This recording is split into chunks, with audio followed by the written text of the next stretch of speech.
The death of a beloved celebrity usually follows a predictable script. There's an outpouring of grief, a flood of sanitized tributes from industry peers, and a 24/7 media cycle celebrating their legacy. But following the sudden and shocking death of Malcolm-Jamal Warner, the script was thrown out. Instead of a celebration, there was a chilling silence. A cold, calculated void from the very Hollywood system that he had been a part of for over 4 decades. This silence was so loud, so unnatural, it began to sound less like respect and more like an admission of guilt. And into that void stepped Eddie Griffin. Eddie Griffin didn't just lose a friend. He lost a brother in the fight against a corrupt system. His reaction wasn't just the grief of a friend. It was the unfiltered rage of a whistleblower. For Eddie, what the world witnessed wasn't merely the tragic passing of a man. It was the active, real-time erasure of a legacy. He saw Malcolm's death not as an isolated incident, but as the final move in a long and brutal chess game, the culmination of a pattern he had been screaming about for years. The question that hangs heavy in the air is no longer a whisper among fans, but a roar led by one of Hollywood's most fearless voices. Did the industry intentionally downplay Malcolm's death to bury his message? Or is this just the standard, disrespectful procedure for Black icons once they are no longer useful? Let's find out. To understand Eddie Griffin's fury, you have to understand his history with Malcolm. On screen, in their hit sitcom Malcolm and Eddie, their chemistry was electric, a perfect blend of charismatic friction. But behind the scenes, the friction was real. Malcolm himself was candid about it, admitting, "Me and Eddie really did not get along in real life." They were two powerful, headstrong Black men with vastly different approaches to navigating a hostile industry. They clashed over creative choices, over the direction of their show, and over how to fight their battles. Yet, despite their personal differences, they were united by a profound respect and a common enemy: the relentless, soul-crushing stereotype machine of Hollywood. This shared understanding led to a sacred ritual. Every single week, before the cameras rolled and the studio audience cheered, they would come together. They'd put their hands together in the center of a circle, bow their heads, and pray. It was a moment of truce, a quiet acknowledgement that the fight they were in was bigger than any personal disagreement. They were soldiers in the same war, even if they commanded their troops differently. Malcolm's journey to that prayer circle was paved with disillusionment. He had spent his formative years on the set of The Cosby Show, a cultural landmark that did more than just entertain. It was a revolutionary act. It presented a successful, educated, and loving Black family to a world that was fed a steady diet of Black pathology. For 8 years, Malcolm inhabited a world where Black excellence was normalized. He assumed, with the optimism of youth, that this was the new standard. He believed The Cosby Show had broken the mold for good. He was painfully wrong. When he landed the co-leading role on Malcolm and Eddie for the UPN network in the mid-90s, he walked onto the set expecting to continue that legacy. Instead, he walked straight into a wall of resistance. The shock must have been jarring. He discovered that the positive, dignified portrayal of Black life he had been a part of was not seen by the industry as progress. It was seen as an anomaly, a one-off experiment that they had no intention of repeating. The writers, the producers, the executives, they weren't interested in building on the Cosby Foundation. They wanted to return to the familiar, profitable well of stereotypes. Malcolm recalled the frustrating creative meetings with a sense of disbelief. "I'm saying, look, we can actually be funny without doing the stereotypical stuff," and no one was really interested in that route. They're like, "We didn't bring you over here for that. This is what we do." That one line, "This is what we do," is the quiet anthem of systemic racism. It's the casual dismissal of progress, the comfortable return to a harmful status quo. It was then that Malcolm truly understood the unique power Bill Cosby had wielded. For 8 years, he had witnessed Mr. Cosby meticulously police the show's narrative.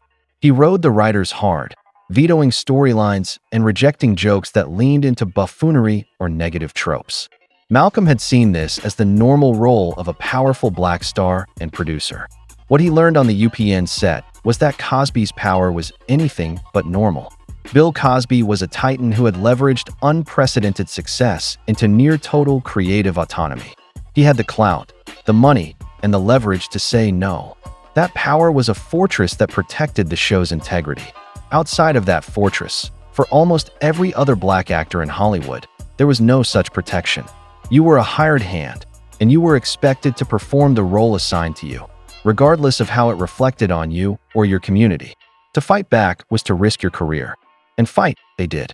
Both Malcolm and Eddie pushed back against the tide of stereotypical scripts. They fought for better representation, for jokes that didn't come at the expense of their dignity, for storylines that reflected the diversity of the black experience. But their resistance was seen as difficult, as problematic. The network and the production team grew weary. In Malcolm's own words, they were tired of me fighting with the writers. And then they were tired of Eddie's shenanigans. The show was ultimately canceled after 88 episodes, just 12 episodes shy of the magic number, 100. Reaching 100 episodes is the holy grail for a sitcom. It triggers a lucrative syndication deal, putting the show into reruns for years, sometimes decades. It means generational wealth. It means financial freedom.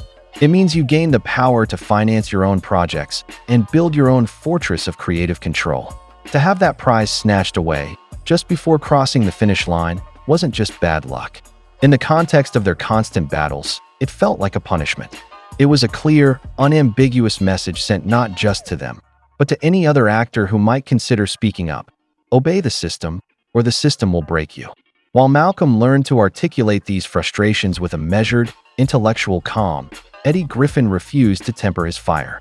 He had been shouting from the rooftops for years, trying to warn anyone who would listen about what he saw as a deliberate, systematic campaign to dismantle the legacies of powerful black men. He believed it was a playbook. Whenever a black entertainer reached a certain stratosphere of influence, when his voice became too powerful or his wealth too independent, the system would find a way to tear him down. Eddie saw it happen to the biggest star on the planet, Michael Jackson. He watched as the media narrative shifted from celebrating a musical genius to obsessing over a bizarre recluse, culminating in allegations that would forever tarnish his name. He saw it with Michael Jordan. Just when Jordan was an untouchable global icon, a narrative about his gambling habits was aggressively pushed into the mainstream, a story that was then grotesquely intertwined with the tragic murder of his father. To Eddie, these weren't just scandals, they were targeted demolitions. He said the system wants all black entertainers to have an actress by name cold, which many interpret as him meaning an Achilles heel, a manufactured weakness they can exploit. In his words, nobody leaves this business clean. Eddie's most piercing analysis was on how the media machine treats race. He pointed out the blatant double standard with laser precision. If a black man does something, he explained, it says John Jones Black this said black, black, black. Now, if a white man does it, it isn't White Man Jones. It's just a man. A white celebrity's scandal is an individual failing, a personal demon. A black celebrity's scandal becomes a reflection on his entire race. But if a black man does it, Eddie continued, then any white bigot can point his finger and say, see that? There they go again. It's a mechanism that weaponizes individual struggle into collective shame. This is the worldview, born from decades of first-hand observation, that informs Eddie Griffin's reaction to Malcolm's death. He saw his friends passing not in a vacuum, but as the latest, and perhaps most tragic, data point in a terrifying pattern. A pattern where black truth-tellers who become too influential are systematically marginalized, discredited, or worse, silenced. The pattern becomes impossible to ignore when you zoom out. Look at Chadwick Boseman. In his final years, while secretly battling a terminal illness, his public statements and choice of roles became increasingly political. He wasn't just an actor anymore. He was using his platform to challenge Hollywood's whitewashed history, starring in films like Marshall, The Five Bloods, and Ma Rainey's Black Bottom. His evolution from entertainer to activist was cut short just as his voice was reaching its peak. Or consider the case of Nipsey Hussle. His death becomes infinitely more suspicious within this framework. He wasn't just a rapper, he was an economic revolutionary. He was building sustainable, black-owned ecosystems in his own community, buying property, creating jobs, and preaching a gospel of financial independence. This directly threatened established, white-controlled power and economic structures. Days before he was scheduled to meet with the LAPD to discuss solutions to gang violence, a meeting that could have further empowered his community, he was assassinated in his own parking lot. Then there's Dave Chappelle. He wasn't silenced by death. but by a form of professional exile. In 2005, at the absolute height of his fame, he walked away from a staggering $50 million contract. Why? Because he realized the industry wasn't just laughing with him. They were laughing at the very stereotypes he was trying to deconstruct. He felt his message was being twisted, his artistic voice manipulated for purposes he didn't support. After spending years away from the spotlight, he returned to a media landscape determined to punish him, with constant attempts to cancel him every time he spoke too directly about industry power and manipulation. The message across all these cases is consistent and terrifying. Step out of the box we built for you, and you will face severe consequences. This is the pattern that makes Malcolm-Jamal Warner's final year so bone-chilling. We can trace his evolution from a beloved, safe television icon into a vocal, dangerous truth-teller with frightening clarity. In early 2024, his interviews were routine, filled with nostalgic reflections on his career and updates on his family life. But by the middle of the year, a shift occurred. His comments in interviews and on social media became more pointed, directly addressing Hollywood's shallow treatment of Black actors and stories. By late 2024, he had fully transformed. Through his podcast, Not All Hood, he wasn't just commenting on the culture. He was actively teaching his audience to deconstruct it. The podcast's mission was to combat the narrow, monolithic narrative of Black life that mainstream media perpetuates. He was showing the world that Black culture isn't one thing. It's a vast spectrum of experiences, from the intellectual to the spiritual, the artistic to the entrepreneurial. He was using his platform to dismantle the very stereotypes he had been forced to fight against his entire career. Then came his final, explosive Instagram post. He posted an image with a caption that called out captors and spoke of Black people being hustled and played. These are not the words of a man making vague social commentary. These are the words of a revolutionary. Captors, hustled, played. This was a direct declaration of war against the systems of control he saw operating with impunity. 48 hours later, he was dead. So what made Malcolm truly dangerous to the establishment? It wasn't just what he was saying, but who was saying it. This wasn't a fringe activist. This was Theo Huxtable. For over 40 years, Malcolm-Jamal Warner had built a reservoir of trust and credibility with mainstream America. He was a non-threatening, familiar face who had grown up in their living rooms. This unique position gave his words an incredible weight. When he started talking about systemic manipulation and cultural theft, people who would normally dismiss such ideas were inclined to listen.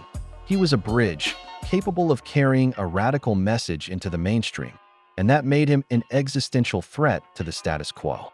He had a deep understanding of how this game was played.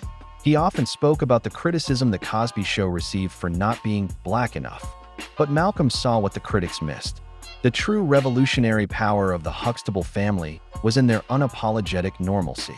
They were a Black family that loved jazz and art, whose father was a doctor and mother was a lawyer, who valued education and showed deep, unconditional family love, all while being proudly and identifiably Black.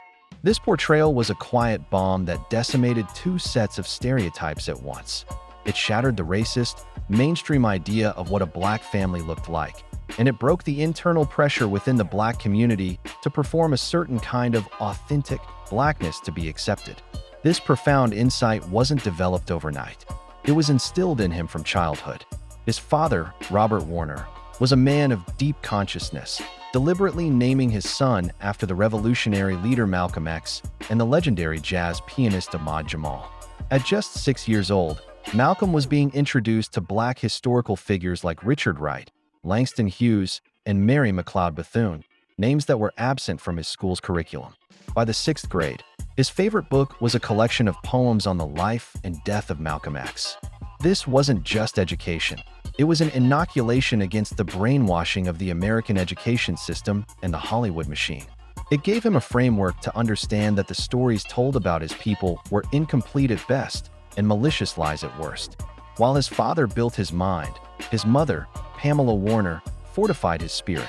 In an industry notorious for chewing up and spitting out child stars, Pamela ensured Malcolm remained grounded, independent, and true to his values.